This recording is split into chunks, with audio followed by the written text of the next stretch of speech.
I found him in a Soho strip club. Of course I did. It had only just gone 10:30 in the morning. They hadn't even brought out the breakfast buffet yet. And yet there he was, watching a bit of crumpet with an epic prow perform aerial yoga on a greasy metal pole. I guess this was his day off. Mark was a hedge fund manager by profession, a corporate wraith who contributed nothing to society and sent most of what he made up his soon-to-be collapsed snout.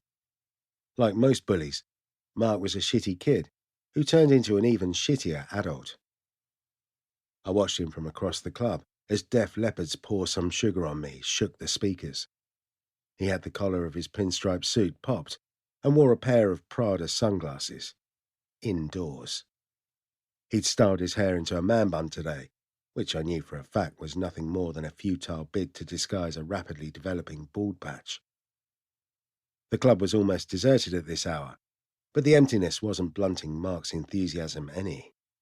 He sat right by the stage, straddling the back part of his chair like a football manager giving his team a half-time pep talk. In one hand, he held a sloshing JD and Coke. In the other, he waved a folded tenner, pointed in the direction of the dancing girl. "Hey, you," he brayed. "Come here." At this point, can we all agree that me making use of Mark's worthless hide was not only justified, but worthy of applause? I mean, seriously, has the phrase, "life is wasted on the living," ever been more appropriate than when describing Mark frigging Ryan? The dancer slid off the pole and moved haltingly in Mark's direction. He tucked the note into her G-string and beckoned her ear to his mouth. "Don't worry, I won't bite," he said, over the din. I moved in closer and watched, as the dancer reluctantly dropped to her haunches and settled into a crouch. "What do you want?" "Give me your digits, and there's another tenner coming your way," he told her. This guy.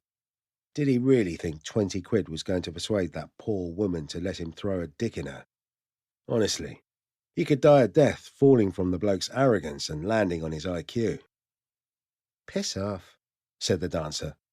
She did a sharp heel turn, making a squeak that set my teeth on edge. "Wanker." "Hey, I'm sorry, okay?"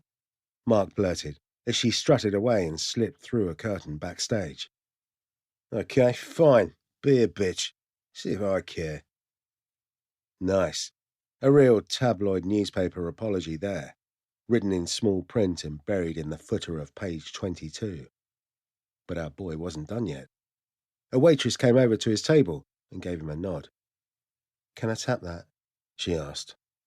Mark looked her up and down, evidently liking what he saw. "Play your cards right and maybe you can," he replied. The unsmiling waitress gave him the kind of look that leaves a mark. She produced a card reader from behind her back and nodded to his wallet, which lay on the table beside him. "I meant, can I tap your card? With the machine, so you can pay for your drinks and go." It was painfully obvious to everyone but Mark that he had grossly outstayed his welcome. Right on cue, I saw a bouncer made of gristle and fists start in the direction of the disturbance, cracking his knuckles as he went. If Mark carried on the way he was going, he was taking a trip to the hospital. Was there ever a more deserving patient, you might wonder? And you get no argument from me if you did. Quite honestly, I feel roughly the same amount of affection for Mark as a bomb disposal officer might his remote-controlled robot. Except, like that same officer, I know the robot, used correctly, has the power to do good, to save lives. So, much as I'd have liked to, I wasn't going to stand by and let Mark get his brains kicked in just for being a dickhead. Was I? No. I surged forward and seized control of Mark's body. It wasn't hard. Even if the bloke had wanted to fight me, he'd have been onto a loser. After all, you know what they say. Possession is 9/10 of the law. Huh, I'd kill me. Not literally, of course. Someone already beat me to that.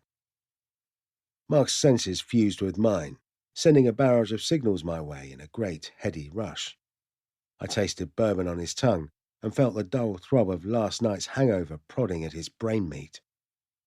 Through his half-caved nostrils, I caught the first whiff of my surroundings, stripper sweat mixed with the smell of stale beer, hoppy and sour, and cut through with a janitor's cheap detergent.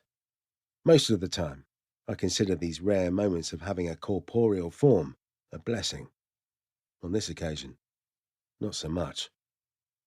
Having fully taken possession of Mark, I stood up, swiped his wallet off the table, and settled the bill with his personal credit card, not the company one. With that done, I smiled warmly, pulled out every note he had, and handed the whole mess to the waitress. "That's for you," I said. "Oh, and please make sure the young lady who performed for me gets this." I tugged Mark's Rolex off his wrist and placed it on the waitress's silver tray. "Thank you very much, and have a lovely day."